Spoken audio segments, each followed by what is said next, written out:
in LA now? I'm in LA. Yeah. Are you running? I am. Okay, well, let me tell you something, Gwen. Your daddy, Billy Staton, was the smartest pool player I ever met in my life. Oh. Billy had all the moves. Yeah. He played all games. He outsmarted everybody. He played for 30, 40 years. He was probably the most respected gambler in the whole pool world all his life. Billy was a smooth operator, and I'm real fortunate that he liked me enough to let me be in with him a few times. He did. We were in Bend in 1976, and Billy said, "Let's play blackjack." He took out a deck of cards. And he said, "Jay, how much money you got?" And I said, "Well, I got about $3,000." He said, "Well, put in with me." He had me give him all my money. I gave him all $3,000. He said, "We'll take $6,000 and we'll be the dealer." And I was a little worried about it. Well, we dealt and we let people bet from 100 to 500 a hand. Well, before the game broke up, we won $12,000 that night. Awesome. So, thank you, Beanie. Of course, the next day he tried to beat me out of my end playing Gin Rummy. But that was your dad. You know? Absolutely. We'd make a score together, and then he played with you. He wanted to leave with all the money. I played one time.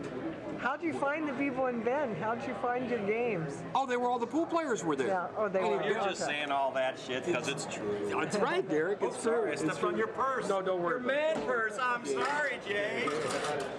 That was Derek Pogowski. He's a good player. But one time we were at the McDermott Masters in '88. We were in Phoenix, and Billy and I were there. We're betting on matches, and Billy and I went together again. We bet on matches. He said, "Jay, you handicap the match and I'll make the bet." So he'd say, "Well, who you like?" Because I knew the players real good. So I'd say, "Well, I like this player here, I like this player there, I like this player." And Billy went around and he was betting $400 or $500 a match. You know, I didn't have to put any money up. But then when it was all over, in one day he won another like $3,500 and gave me $1,000. So now we're laying out of the pool. The next day we're laying out the pool because there's nothing going on in the daytime. And Billy gets me in a gin game and wins all the money for me, for my end, playing Gin Rummy. But that was your dad. Gin Rummy. Yeah, he was good too. Yeah. He was a good Gin Rummy player. And that one game he used to carry that board around, the Amos and Andy board.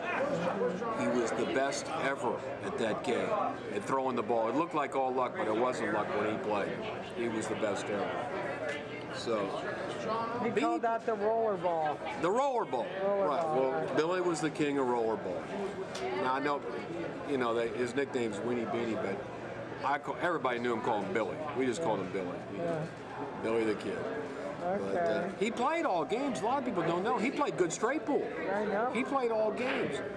He was known as a one-pocket player, but Billy could play all games. He was a high-level player. He'd sneak up on somebody playing straight pool once in a while. He beat some of the top straight pool players in tournaments. He'd always win a few matches. Heaven forbid they gave him a spot. He'd rob him.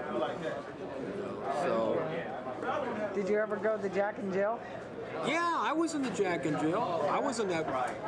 When he had those tournaments back there, he and Charlie Duvalier, all the players came. Because it was like this. It was like Derby City. There was a tournament and there was action.